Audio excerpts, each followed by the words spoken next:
데살로니가 후서 3장 1절부터 18절까지 말씀을 본문으로 해서요, 그 사람을 지목하여 사귀지 말고, 그 사람을 지목하여 사귀지 말고 라는 제목으로 말씀을 나누겠습니다. 제목만 들어서는 하여튼 좀 안 좋은 것 같아요. 그 사람을 지목하여 사귀지 말고, 도대체 이게 무슨 말씀인지 같이 배우도록 하겠습니다. 데살로니가 교회 안에 주의 날과 관련해서 거짓 교사들의 잘못된 가르침으로 인해서 교회가 흔들렸었습니다. 바울은 주의 날, 곧 그리스도의 강림의 날에 대해서 분명하게 가르쳐 주십니다. 그리스도의 강림에는 순서가 있어요. 먼저는 불법의 사람, 멸망의 아들인 적그리스도가 등장할 겁니다. 그가 일어나 가지고 전 세계를 배도로 주동할 거예요. 세계 정부를 통합하고 또 종교들을 통합하고 그 위에 자기 자신을 신으로 높여서 자기에게 경배하게 할 겁니다. 또 사람들로 666 짐승의 표를 받게 할 거예요. 짐승의 표를 받지 않으면은 매매가 불가능합니다. 이마트 가서 음식을 구매할 수가 없고, 또 병원에 갈 수도 없고, 우리 자녀들 학교도 갈 수가 없는 겁니다. 또 이 표를 받지 않는 자, 또 짐승에게 경배하지 않는 자는 다 잡아서 목베임을 받게 될 겁니다.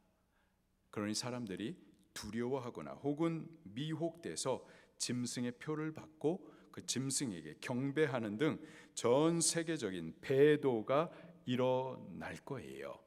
그 후에 그리스도께서 심판의 주님으로 강림하시게 될 겁니다. 그가 오셔서 적그리스도를 심판하시고 또 그와 함께 불신자와 배교자들을 형벌하실 겁니다.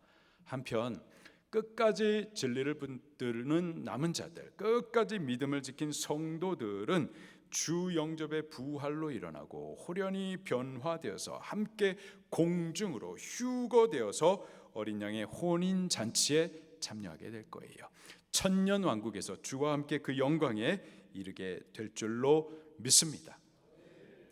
우리 그 날에 예수 그리스도 강림하실 그 때에 세상이 크고 두려운 심판을 당하게 될 그때에 오히려 우리들은 주 영접의 부활로 일어나 공중에 휴거되어서 주님과 함께 그 영광스러운 혼인잔치 꼭 참여할 수 있기를 예수님 이름으로 축원합니다.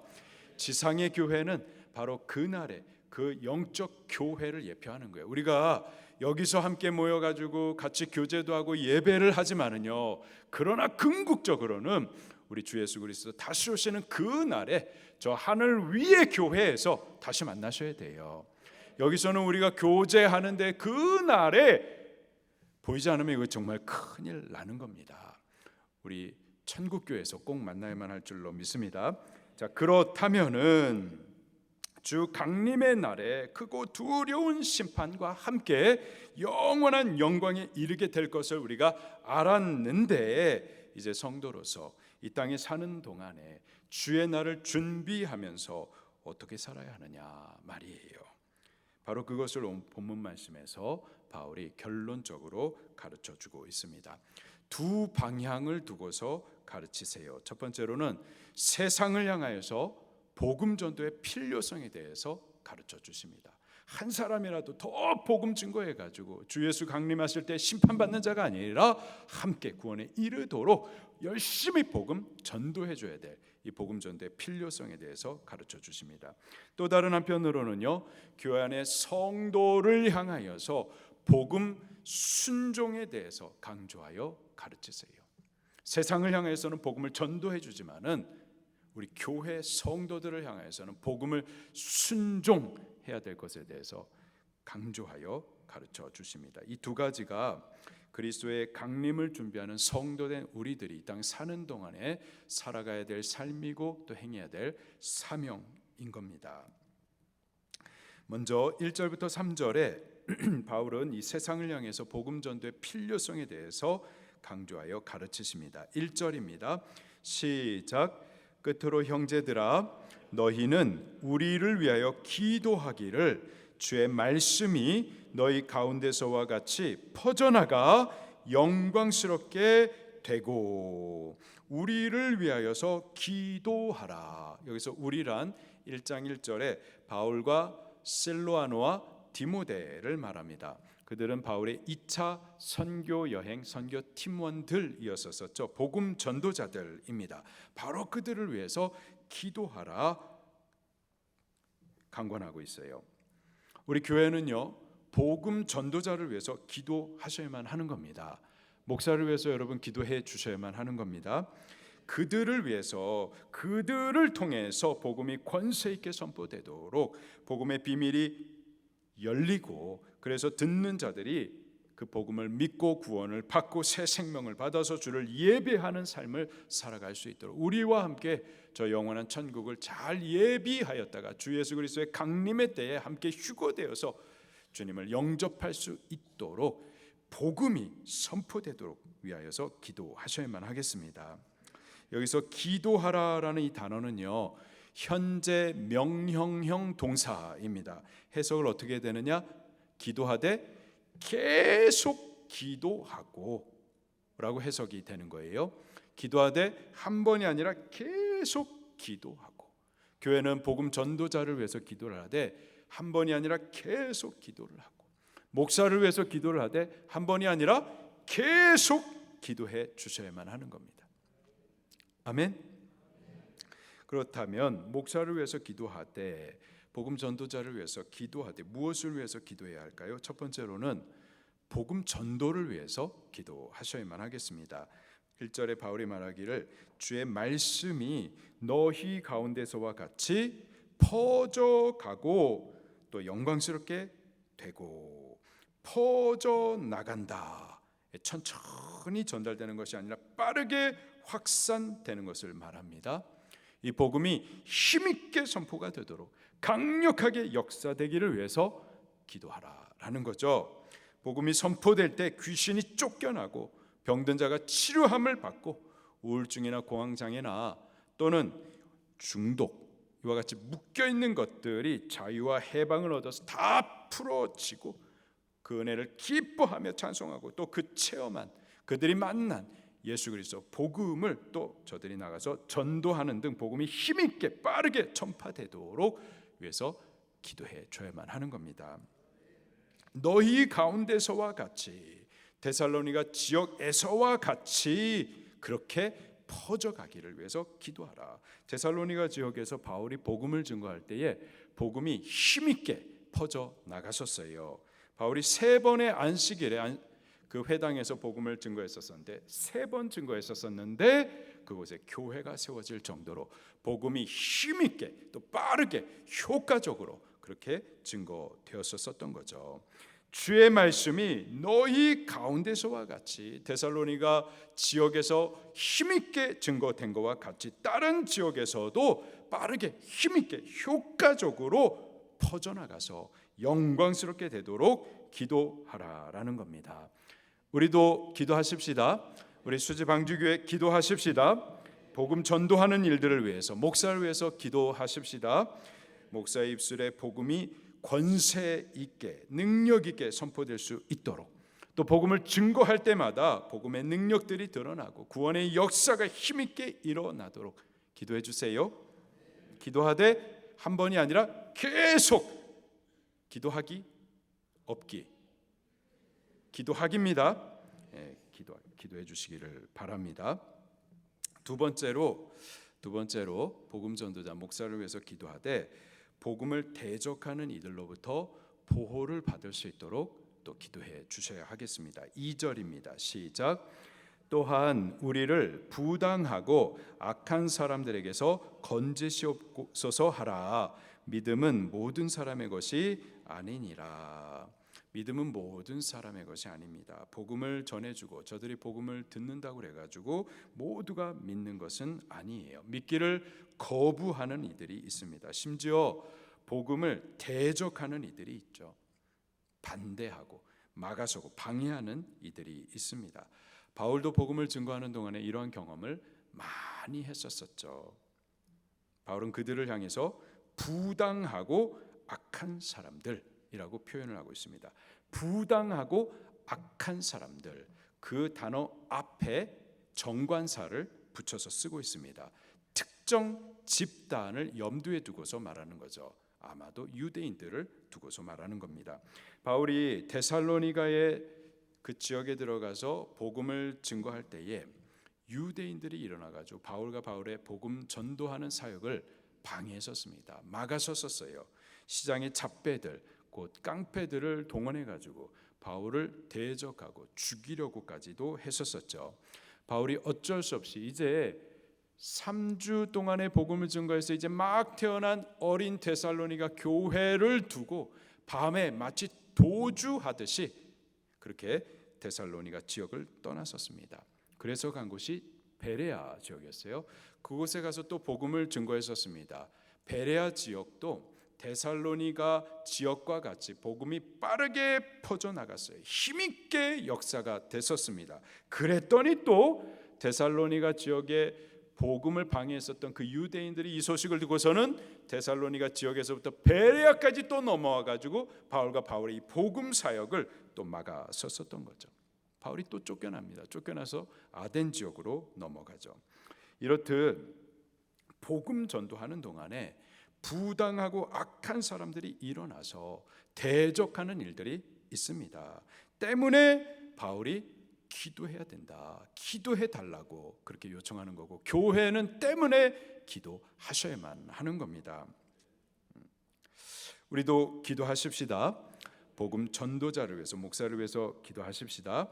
복음이 선포될 때 효과적으로 능력 있도록 그 복음의 말씀이 심령들 가운데 빠르게 퍼져갈 수 있도록 복음을 듣고 믿고 구원을 받고 또 회개에 이를 수 있도록 우리도 기도하셔야만 하겠습니다. 그리고 복음의 역사와 함께 항상 복음을 반대하고 대적하고 방해하는 이러한 시기하는 마귀의 역사들도 일어나는데 부당하고 악한 사람들, 이 모든 복음을 대적하는 역사들 이거 막아달라고 우리도 기도하셔야만 하겠습니다. 우리가 기도하면은 주께서 또 역사하실 줄로 믿습니다. 3절입니다. 시작. 주는 미쁘사 너희를 굳건하게 하시고 악한 자에게서 지키시리라. 아멘. 바울에게는 영혼 구령에 대한 그 열정이 있었어요. 복음 전도에 대한 열정이 있었습니다. 그리고 지금 데살로니가 교회가 기도로 지원을 합니다. 그러나 바울이 하고 교회가 기도하지만 그러나 이 모든 것이 되도록 하시는 이는 주님이신 것을 우리 기억하셔야만 할 거예요. 바울이 복음을 전도하지만 그 복음이 퍼져서 영광스럽게 하실 이는 주님이십니다. 기도하는 우리는 연약해요. 우리가 기도한다고 해서 될까? 기도하는 우리가 너무 자꾸 연약한데 그러나 우리의 기도를 들으시고 역사하시는 주님은 크십니다. 그가 우리의 기도에 응답하시되 크고 위대한 일들을 나타내실 거예요. 부당하고 악한 자들이 일어나 복음을 대적할지라도 미쁘신 주님이 우리를 굳건하게 하시고 지켜주실 줄로 믿습니다. 그들이 우리를 두렵게 해서 복음 증거하는 일들에 대해서 막 움츠러들게 하고 뒤로 물러나게 하고 복음 증거하는 일들을 포기하게 하려고 하겠지만은 주님이 평안 가운데서 능히 이 사역을 감당할 수 있도록 도와주실 겁니다. 우리는 그 주님을 더욱 신뢰하셔야만 하겠습니다. 그 주님을 신뢰함으로 복음을 증거하는 거고 그 주님을 신뢰함으로 기도하는 겁니다. 우리 그렇게 하십시다. 주님을 신뢰함으로 우리 주의 강림의 때를 기다리면서 이 땅 사는 동안에 복음 증거하고 또 이 복음이 힘있게 능하게 퍼져나갈 수 있도록 효과적으로 구원을 이루어갈 수 있도록 주를 의뢰하면서 신뢰하면서 또 기도해야 할 줄로 믿습니다. 이제 4절부터 15절에 바울은 세상을 향하여서 복음 증거의 필요성에 대해서 증거한 이후에 이제 그 방향을 돌려서 교회 안에 있는 성도들에게 복음 순종의 필요성에 대해서 강조하여 가르치십니다. 바울이 복음 순종을 강조하는 이유는 교회 안에 있으면서 이 복음을 따르지 않는 게으른 자들이 있었기 때문에 그렇습니다. 이 게으른 자들에 대해서요, 데살로니가 전서에서도 지적한 바가 있었었는데 본문에서는 좀 더 강한 어조로, 좀 더 엄중한 권위를 두고서 저들에게 가르쳐주고 있어요. 바울이 교회를 흔들고 어지럽게 하는 세 종류의 사람들을 데살로니가 후서에서 각 장마다 언급을 하고 있습니다. 1장에서는 교회 바깥에서 성도들의 신앙에 대해서 핍박하는 이들에 대해서 언급을 합니다. 2장에 가서는요, 주의 날과 관련해 가지고 잘못된 가르침으로 교회를 흔들어 놓았었던 거짓 교사들에 대해서 언급을 해요. 그런가 하면은 3장에 가서는 교회 안에 있으면서 교회를 또 어지럽게 하는 게으른 자들에 대해서 언급을 하고 있습니다. 이 게으른 자들에 대해서 개역 한글판 성경은 규모 없는 자들 이렇게 번역을 하고 있어요. 새번역 성경은 무질서하게 사는 자들이라고 번역을 하고 있고요. 현대인의 성경은 제멋대로 사는 사람들이라고 번역을 하고 있습니다. 말씀을 따라 신앙하는 것이 아니라 제 생각대로, 제 멋대로 신앙하는 것을 말하는 거예요. 본문에서 바울은요, 이 게으른 자들에 대해서 이렇게 소개를 해주고 있습니다. 6절에 우리에게서 받은 전통대로 행하지 아니하는 자. 여기서 말하는 전통이라고 하는 것은 사람이 만든 유전이 아니고요, 예수님께서도 지적하셨던 그 장로들의 유전 이런 것이 아니고요, 사람의 가르침이 아니고요, 사도들을 통해서 전해지고 가르쳐져서 지금 교회가 지키고 있는 하나님의 말씀을 말하는 겁니다. 게으른 자들, 그들은 하나님의 말씀을 행하지 않아요. 사도들에게서 하나님의 말씀을 가르침 받으려고도 하지 않고 또 따르지도 않는 자들입니다. 교만한 자들인 거죠. 또 7절에서 게으른 자를 무질서하게 행하는 자라고 소개를 하고 있습니다. 그래서 무질서하다, 무질서하게 행하다, 이 단어는 군대에서 쓰는 용어인데요, 대열에서 벗어나는 것을 말하는 겁니다. 군인들이 다 같이 대열을 따라서 전진을 해나갑니다. 발 맞춰가지고 왼발 하나 둘 왼발, 그렇게 발 맞춰가지고 앞으로 전진해 나가는데, 다 같이 전진해 나가는데 혼자서 뒤로 돌아 컷 하는 거예요. 다 앞으로 가는데 혼자서 뒤로 돌아 컷. 그러면 어떻게 되는 겁니까? 대열이 다 망가지는 거죠. 다 망가지는 거예요. 대열을 그렇게 흩어버리는 것, 그러한 식으로 교회를 어지럽게 하는 자들, 그들이 바로 게으른 자인 겁니다. 다 같이 하나님의 말씀을 받아서 말씀을 따라서 가는데 그 대열을 갖다가 흩어버리는 거예요. 세상의 사상을 따라가고 자기의 생각을 따라가고 흩어버리고 어지럽게 하는 자들인 거죠. 바울이 앞에서 말씀을 가르쳐주면 뒤에서 다른 말을 하는 거예요. 기도해야 된다라고 바울의 요청을 따라서 교회가 모여서 기도하면은 기도 안 하는 거예요. 모임에 참여하지 않는 겁니다. 단순히 함께 모여서 기도하지 않는 것뿐만 아니라 그 모임을 갖다 막 자꾸 흩어버리는 거죠. 그렇게 교회를 어지럽게 하는 자, 바로 게으른 자인 겁니다. 또 8절에서는 일하지 않고 폐를 끼치는 자, 10절에서는 일하기를 싫어하는 자, 11절에서는 도무지 일하지 않고 일을 만들기만 하는 자라고 소개를 해주고 있습니다. 교회를 돌아보면서요, 그 필요를 채워가고 교회 부족함이 있으면 그 섬겨 세워가는 것이 아니라, 일하는 것이 아니라 일을 자꾸 만들기를 좋아하는 거죠. 교회의 연약함을 지적하고 막 흩어버리고 무너뜨리는 자인 겁니다. 14절에서는요, 편지를 통해 전하는 바울의 말을 순종하지 않는 자라고 소개를 해주고 있습니다. 이들이 게으른 자인 거예요. 게으른 자. 1장에서 바울이 지적하고 있는 대로 교회 바깥에서 교회를 핍박하는 자들만큼이나, 또 2장에서 주의 날에 관해 잘못된 가르침으로 교회를 흔들었던 거짓 교사들만큼이나 교회 안에 있으면서 교회에 해를 끼치고 어지럽고 대열을 망가뜨리고 그랬던 자들이 바로 게으른 자들이었었던 거죠. 물론 데살로니가 교회 대부분의 성도들은요 바울의 가르침을 잘 따라섰습니다. 4절과 5절 말씀을 같이 봉독할게요. 시작. 너희에 대하여는 우리가 명한 것을 너희가 행하고 또 행할 줄을 우리가 주 안에서 확신하노니 주께서 너희 마음을 인도하여 하나님의 사랑과 그리스도의 인내에 들어가게 하시기를 원하노라. 우리가 명한 것을 너희가 행하고, 데살로니가 교회 대부분의 성도들은요 바울의 가르침을 명한 것, 명령으로 받아서 순종을 했었습니다. 그렇게 순종해왔고 또 앞으로도 행할 줄을 바울이 확신했었어요.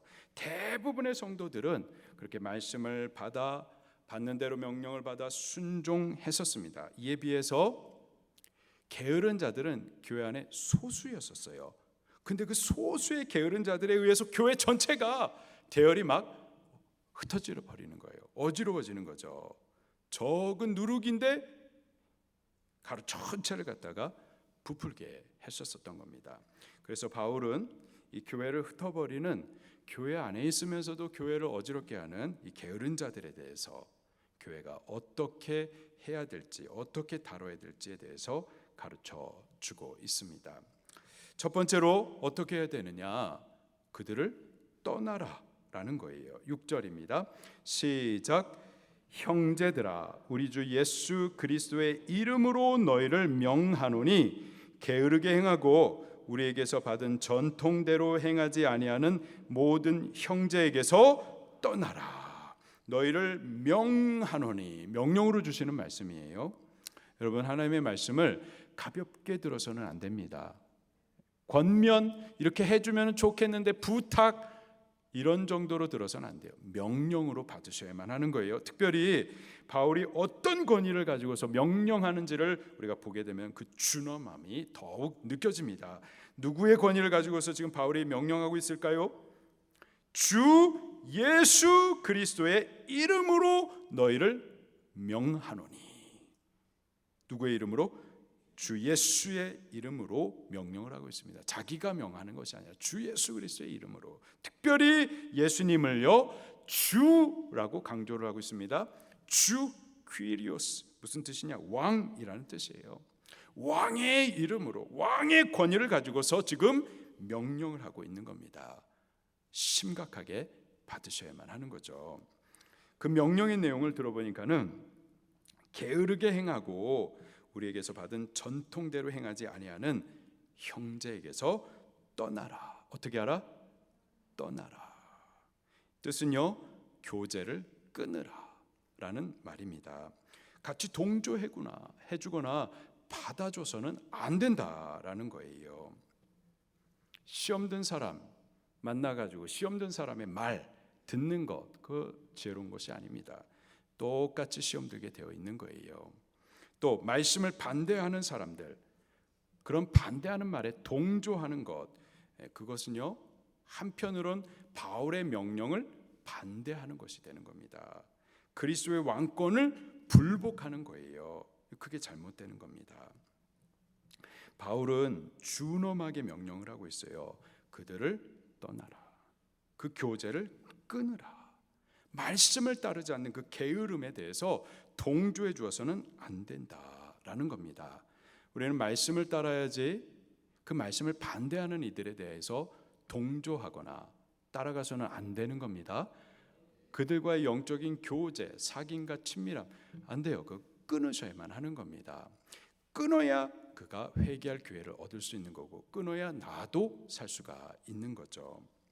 두 번째로요, 게으른 자들에 대해서 바울은 게으른 자들이 하는 말들 따라가는 이들이 있습니다. 그러나 게으른 자들을 따르는 것이 아니라 바른 본보기를 받아 따르라 라고 가르쳐 주세요. 7절부터 9절입니다. 시작. 어떻게 우리를 본받아야 할지를 너희가 스스로 아나니 우리가 너희 가운데서 무질서하게 행하지 아니하며 누구에게서든지 음식을 값없이 먹지 않고 오직 수고하고 애써 주야로 일함은 너희 아무에게도 폐를 끼치지 아니하려 함이니 우리에게 권리가 없는 것이 아니요 오직 스스로 너희에게 본을 보여 우리를 본받게 하려 함이니라. 아멘. 바울은 말씀을 가르치기도 했지만 스스로도 그 말씀을 따라서 살려고 애를 많이 썼습니다. 특별히 그가 사도이면 하나님의 말씀과 기도에만 전념하고 양식을 공급받을 권리가 있었어요. 그러나 바울은 복음이 오해되지 않도록 하기 위하여서 일했었습니다. 천막을 만들어 판매했었어요. 그래서 스스로 선교비를 충당했었습니다. 그래서 아무에게도 폐를 끼치지 않았었습니다. 복음에 오해가 되지 않도록 했었던 거죠. 그리고 우리에게 또 이런 말을 전합니다. 우리에게 권리가 없는 것이 아니요 오직 너희에게 본을 보여서 우리로 본받게 하려 함이니라. 교회 안에 게으른 자들이 있습니다. 무질서하게 행하고 말씀을 반대하는 이들이 있어요. 그러나 그들만 있는 것이 아니고요. 교회 안에는 또 복음을 따르기에 힘쓰고 자기의 권리를 포기하기까지 복음을 위하고 교회를 세우는 이들도 분명히 있어요. 우리는 누구를 본받아야 될까요? 무엇을 뒤따라가야 될까요? 무질서한 자들, 그들의 말에 동조해주고 그들을 본받아 따라가야 될까요? 아니면은 우리에게 좋은 본보기가 되는 믿음의 좋은 선배들을 보고 그것을 따라가야 되겠습니까? 후자죠. 우리 교회 안에서도 믿음의 좋은 본보기가 되시는 장로님들, 안수집사님들, 권사님들, 집사님들, 성도님들 우리 주변에 많이 있어요. 근데 그것을 보고 따라가셔야지. 아멘. 다른 것을 따라가서는 안 돼요. 우리 집사님들께서 젊은 여자 집사님들께서 우리 권사님들을 보시면서 내가 나중에 권사가 되면 권사 되기를 벌써 생각을 하고 계시는 거예요. 아멘. 그렇게 되시기를 바랍니다. 권사가 되면 저런 권사님이 되셔야지. 은혜가 되더라고요. 우리 권사님들이 바로 그런 권사님들이세요. 보고 좋은 본보기로 삼아 따라가시기를 바랍니다. 바울도 우리에게 좋은 본을 보여주셨어요. 그러니 그것을 보고 따라야지. 게으른 자들, 말씀을 따르지 않는 자들, 말씀을 반대하는 자들, 그들의 말에 동조하고 따라가서는 안 된다라는 거죠. 예수님께서도요, 복음을 이루시기 위해서 십자가를 지셨습니다. 십자가를 통해서 우리의 구원을 완성하셨어요. 그리고 또 우리에게 이런 말씀도 하십니다. 마가복음 8장 34절에 나를 따라오라. 나를 따라오려거든 너 자신을 부인하고 너 생각을 좀 깨뜨리고 너 사상을 좀 내려놓고 너를 좀 부인하고 자기 십자가를 지고 나를 따를 것이니라. 예수님께서 십자가 지심으로 우리의 구원을 이루신 것뿐만 아니라 예수님께서 십자가를 지시고 자기를 깨뜨린 것처럼 너도 그렇게 따라오라고 우리에게 본으로 보여주셨다라는 거죠. 두 가지 본이 있고요, 두 종류의 사람이 있는 겁니다. 먼저는 게으른 자들, 말씀을 따르지 않고 무질서하게 행하는 자들, 제 멋대로 제 생각대로 신앙하는 이들이 있어요. 그리고 그들을 보면서 그들의 말을 듣고 동조하면서 그것을 따르고 닮아가는 이들이 있습니다. 그런가 하면은요, 우리 신앙의 좋은 본보기가 되시는 분들, 예수님 따라가고 바울 따라가고 믿음의 좋은 사람들을 보면서 그분들을 따라가는 분들이 계신 거죠. 우리는요, 우리는 무엇을 본받아야 하고 누구를 따라가야 될까요? 우리는 주님을 본받아 따라가십시다. 바울을 본받아 따라가십시다. 우리 주변의 말씀을 따르는 믿음의 좋은 선배들을 본받아 따라갈 수 있기를 예수님 이름으로 축원합니다. 세 번째로는 낙심하지 말라라는 말씀입니다. 13절입니다. 시작. 형제들아 너희는 선을 행하다가 낙심하지 말라. 선을 행하다가 낙심하는 경우들이 있기 때문에 그렇죠. 선을 행할 때, 복음을 따라 행할 때 하나님을 신뢰하며 그가 이루실 좋은 열매 보기를 기대하면서 믿음으로 순종했었던 거예요. 근데 이게 쉽지가 않아요. 외부적인 신앙의 박해는 계속되고요. 교회 안에서 게으른 자들은 변화되지 않고 회개하지도 않고 여전히 교회가 어려워요. 이런 거 보면 낙심이 되죠. 근데 낙심하지 말라라는 거예요. 예수님께서도요, 낙심하지 말라라는 말씀을 하셨어요. 누가복음 18장 1절에 예수께서 그들에게 항상 기도하되 낙심하지 말아야 될 것을 비유로 말씀하여 이르시되, 항상 기도하되 낙심하지 말아야 할 것을 비유로 말씀하여 이르시되. 누가 낙심한다고요? 기도하는 자들이 낙심을 해요. 기도하는데 왜 낙심을 할까요? 항상 기도하는데 아직까지 응답이 보이지 않으니까 낙심이 되는 거죠. 주변의 악인들은 득세하고 죄인들을 죄를 범하면서도 형통한 것 같은데 나는 믿음을 택했고 말씀을 따라가는데 이렇게 어려움이 있는가? 지쳐지고 낙심이 되죠. 자, 그런데 바울이 낙심하지 말라라고 가르쳐 주세요. 왜 그럴까요? 왜 우리가 낙심하지 말아야 되느냐? 때가 이르면 하나님께서 아름답게 이루시기 때문에 그렇습니다. 갈라디아서 6장 9절에 우리가 선을 행하되 낙심하지 말지니. 왜 그래야 되느냐? 포기하지 아니하면 때가 이름에 거두리라. 하나님의 때가 있는 거예요. 하나님의 때가 이르면 그때는 그 좋은 열매를 거두게 되는 겁니다. 우리가 씨를 뿌린 대로, 믿음의 씨를 뿌린 대로 믿음의 복된 열매를 거두고, 죄악의 씨를 뿌린 대로 그때는 심판의 열매를 거두게 되는 거죠. 우리 낙심하지 말고 선을 행해 나갈 수 있기를 축원합니다. 마지막으로요, 게으른 자들을 교회가 치리해야 된다라고 가르쳐 주세요. 14절입니다. 시작. 누가 이 편지에 한 우리 말을 순종하지 아니하거든 그 사람을 지목하여 사귀지 말고 그로 하여금 부끄럽게 하라. 그 사람을 지목한다, 공개적으로 적시한다라는 뜻이죠. 공개적으로 교회가 치리할 것에 대해서 말씀해 주시는 겁니다. 오늘날 교회 안에 교회가 어떤 성도에 대해서 치리했다 이런 말 듣는 것 거의 못 들어보셨을 거예요. 치리했다, 교회가 어떤 성도에 대해서 징계했다 거의 못 들어보셨을 겁니다. 그러나 성경적으로 교회는 치리하는 것이 맞습니다. 어떻게 치리해야 될까요? 교회가 치리해야 될 것에 대해서 몇 가지 지침을 주시는데요. 첫 번째로는 신중하게 치리하는 거죠. 막 치리하는 게 아니라 사소한 범죄에 대해서는 회개할 수 있도록 더 기다려주는 거예요. 연약함으로 인하여서 넘어지고 자빠지고 범죄하는 것에 대해서는 우리가 좀 포용해주고 용납해 주어야만 할 겁니다. 기도해 줘야만 할 거예요. 그러나 그런 거 말고 사도적인 가르침에 대해서 공개적으로 의도적으로 지속적으로 불순종함에 대해서는, 그리고 회개하기를 거부함에 대해서는 그러면 치리하셔야만 하는 겁니다. 둘째로요, 치리의 방법은 어떻게 치리하느냐? 교제를 끊는 거예요. 14절입니다. 14절 마지막에 같이 읽어보겠습니다. 14절 시작. 누가 이 편지에 한 우리 말을 순종하지 아니하거든 그 사람을 지목하여 사귀지 말고 그로 하여금 부끄럽게 하라. 그 사람을 지목하여 사귀지 말라. 지목한다, 공개적으로 적시한다라는 뜻이고요. 그와 사귀지 말라. 사귀지 말라. 교제를 끊는다라는 건데요. 성도의 교제는 밥 먹고 김치 먹고 2시간 차 타고 가지고 커피 마시고 이런 게 아니고요. 성도의 교제라는 것은요, 은혜의 나눔인데 성찬에 참여하지 못하게 하는 겁니다.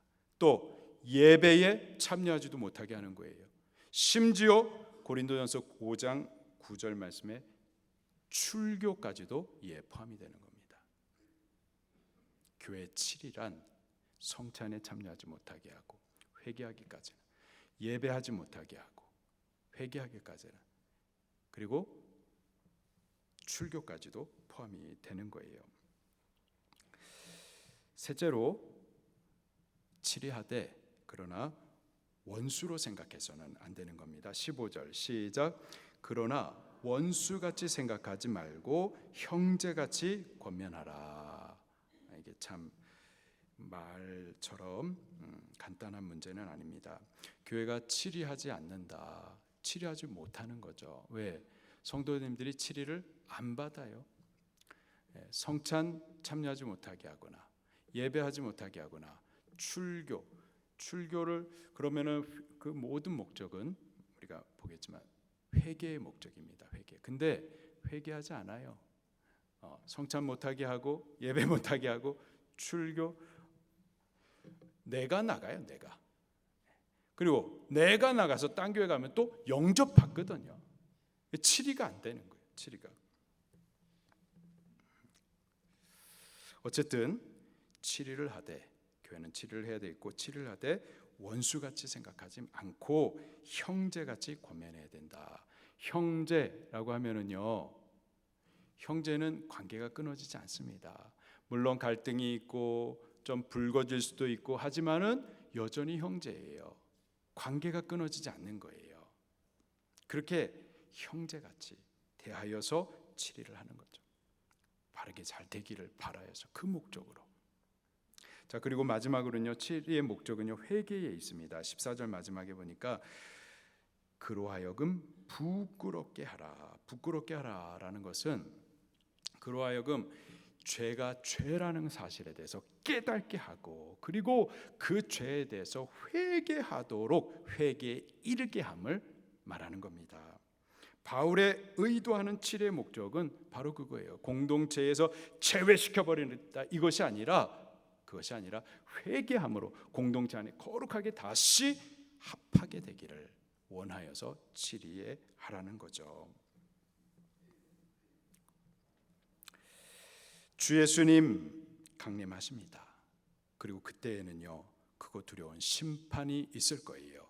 동시에 믿는 자들에 대해서는요 구원, 완전한 구원이 이루어지는 영광에 이르게 될 겁니다. 심판과 구원이 주 예수 그리스도의 다시 오시는 날에 이루어지게 될 거예요. 그 날을 믿음으로 준비하는 성도는요 영광의 구원에 이룰 수 있도록 한 사람이라도 우리 전도해 주어야만 하는 겁니다.